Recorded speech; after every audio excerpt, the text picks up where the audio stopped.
Okurugira kitongore cy'urukureberera embazo mu ihanga cya National Drug Authority Uganda everirwe sente z'urukurenga billion 2 mu kwibwa kw'embazi omyezi 8 hingwire.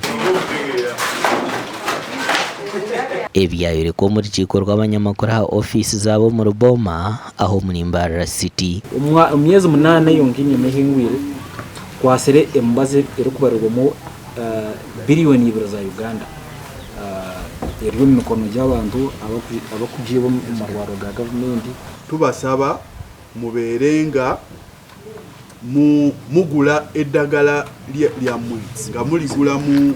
maduuka ago agayina license ya National Drug Authority. Esabiti ibirezi hingwira abakurukurwa mu kitongore cy'abatwiro mu cyange cy'abarukore bikwekweto aha maduka gembazi hamwe n'uburwaro burukikanshanjo na mwenda bucinjurwe kandi box zembazi gana kinana nishate zibarirwa mu sente z'urukika miliyoni 50 mu sente za Uganda nazo zakwatwa. Ile bukwekwete bitu tukora nyo kureba ngo tuyaho ubuduka bona ubutine license abo ko umuntu wa burijonje baza kumugomera okumanya jeje dukate ine license wetuba tetulayisinsinze muntu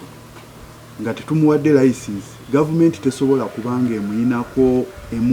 kugamba egoberera byakola eba temuyinako gundi kuba eba temumanyi eba tenaba kubanga emwasesinga okulaba oba yasoma ebyobusawo. Abiaz rwa mwiro ryo mugambiruzo mukuru w'ekitongore kinagera ngo mutindo mununji gw'embazo mu ihanga n'ubujunanzugo bwa buri muntu wena ahari kushabira abanyayuganda okuzahabuzora misho ahubwo burunji bw'amagara gabo konke kifukize bimunga abana binje abo tukushanga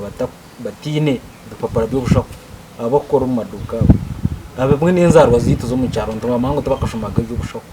mwinati wano umwana tarashumira byo bushako ayena kuzo mubazi takumanya nukora kushobora ukora gukoze se nicyo tukushaba ngo abantu batwirukire. Buri mwaka Uganda nekozesa sente z'urukuhingura trillion 1 n'ubutonyezo mukago mu sente za Uganda okugura embazi yo kukozesa mu marwaro n'ubucerabe cyurunga hakiri hibara ry'embazi hamwe n'ibindi bukozesa bwo mu marwaro aha bwa TV West and Era Akiza.